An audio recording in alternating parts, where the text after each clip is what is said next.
নমস্কার বন্ধুরা, আজ আমি আপনাদের মটরশুঁটির পুর ভরা মুচমুচে বেগুন ভাজা করে দেখাবো। তার জন্য দেখুন বন্ধুরা, এখানে আমি একটা মাঝারি সাইজের বেগুন নিয়েছি। প্রথমে আমি বেগুনটাকে কেটে নেব। তাহলে বন্ধুরা, রেসিপিটি দেখতে হলে প্রথমেই একটা লাইক দিয়ে শুরু করুন। এখানে আমি বেগুনগুলো কেটে নিয়েছি, যেমন বেগুন ভাজা কাটে সেরকম চাকচাকা করে কেটে নিয়েছি।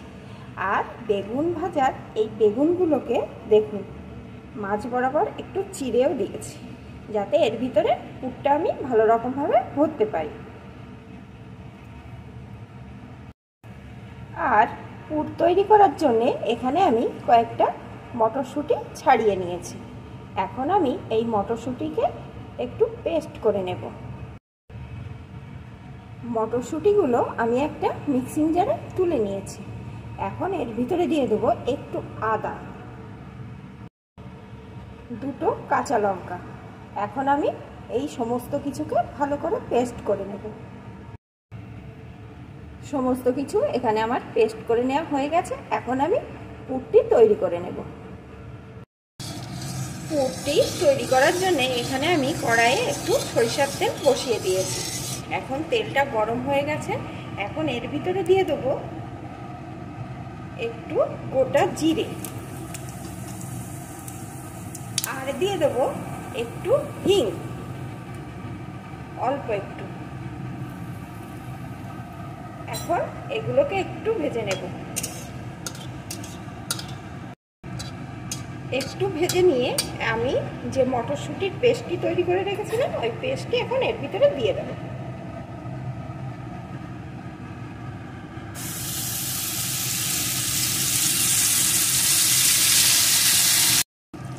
সাথেই দিয়ে দেবো একটু লবণ, আর দিয়ে দেবো একটু চিনি।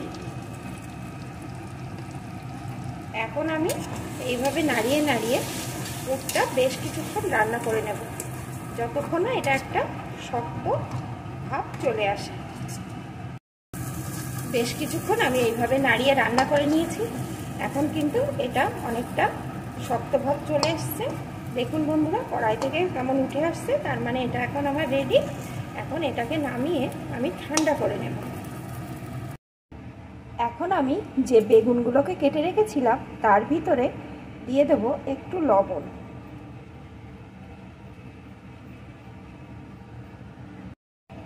একটু হলুদ গুঁড়ো,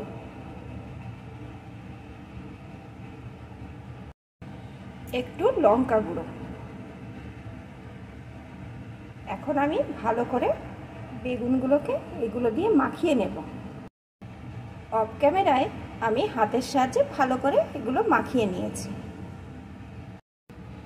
এখানে আমি আর একটা পাত্র নিয়ে নিয়েছি। এর ভিতরে প্রথমে দিয়ে দেব একটু বেসন, একটু চালের গুঁড়ো, একটু লবণ, হলুদ গুঁড়ো, লঙ্কা গুঁড়ো, একটু কালো জিরে। এখন এর ভিতরে আমি একটু একটু করে জল দিয়ে একটা সুন্দর ব্যাটার তৈরি করে নেব।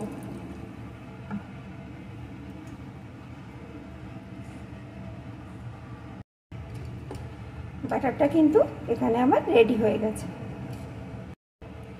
এদিকে যে পুরটি তৈরি করেছিলাম সেটাও ঠান্ডা হয়ে গেছে। এখন আমি বেগুনের ভিতরে ভরে নেব। এখানে আমি একটা বেগুন নিয়ে নিয়েছি, আর বেগুনের মাঝখানটা যেখানে চিড়ে রেখেছিলাম সেটাকে এরকম একটা আঙুল ঢুকিয়ে ফাঁকা করে নিয়েছি। এখন যে পুরটি তৈরি করেছিলাম ওই পুরটিকে একটা চামচের সাহায্যে এইভাবে ভরে দেব।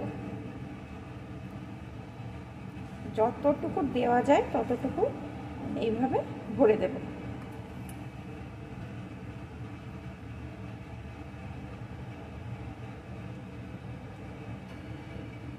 এই যে বন্ধুরা, ভরে দিয়েছি। আর এখন এইভাবে একটু চেপে দিচ্ছি, যেন চাপার পরে আর বেরিয়ে না যায়, সেইভাবেই ভরতে হবে। এইভাবে আমি সবকটি ভরে নিয়ে ফিরে আসছি। সবকটি বেগুনেই আমার পুর ভরা এখানে হয়ে গেছে। বেগুনগুলো ভাজার জন্যে এখানে আমি কড়াইয়ে পরিমাণ মতো সাদা তেল দিয়ে দিয়েছি। তেলটা কিন্তু এখন আমার ভালো রকম গরম হয়ে গেছে। এখন আমি গ্যাসের জোরটাকে একদম কমিয়ে দেব। এখন আমি যে ব্যাটারটি তৈরি করে রেখেছিলাম তার ভিতরে পুরভরা বেগুন একটা করে দেব আর ব্যাটারটি দিয়ে ভালো করে মাখিয়ে নেব।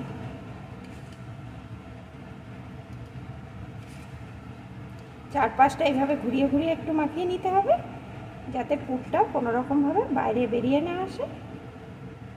মাখিয়ে নিয়েছি, এখন আমি এইভাবে চামচের উপরে তুলে নেব।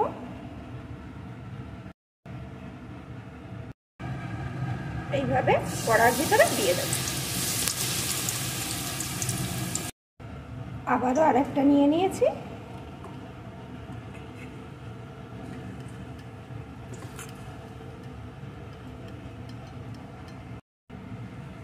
আবার ভালো করে মাখিয়ে নিয়ে চামচে তুলে নিচ্ছি। আবারও আমি কড়ার ভিতরে এইভাবে দিয়ে দিচ্ছি। এখন এই দুটোকে প্রথমে ভেজে নেব। অল্প আছে, এপিট ওপিট করে সুন্দর করে ভেজে নেব। এপিট ওপিট করে সুন্দর করে আমি ভেজে নিয়েছি। দেখুন বন্ধুরা, দেখলেই বুঝতে পারছেন কতটা লোভনীয় হয়েছে। এখন কিন্তু এগুলো আমার ভাজা হয়ে গেছে আর এগুলো কিন্তু একদম মুচমুচ করবে খাওয়ার সময়। আর এর ভিতরে যে পুরটা তৈরি করে দিয়েছি, মুখে পড়লেই দুর্দান্ত খেতে লাগবে, অসাধারণ লাগবে। আপনারা অবশ্যই এইভাবে একবার বেগুন ভাজা করে খেয়ে দেখবেন। মুড়ির সাথে বা গরম ভাতের সাথে, বিকালে চায়ের সাথে এইভাবে যদি বানিয়ে দেন, সকলেই কিন্তু আপনাকে খুব প্রশংসা করবে আর বারবার এইভাবে বানানোর অনুরোধ আসবে। এখন কিন্তু এটা আমার রেডি, আমি নামিয়ে নেব। আর বন্ধুরা, আমার এই রেসিপিটি আপনাদের কেমন লাগলো প্লিজ কমেন্ট করে জানাবেন, আর ভালো লাগলে অবশ্যই লাইক শেয়ার করে দেবেন। এখন আমি এই দুটোকে তুলে নিয়ে বাকি দুটোকেও একইভাবে ভেজে নেব।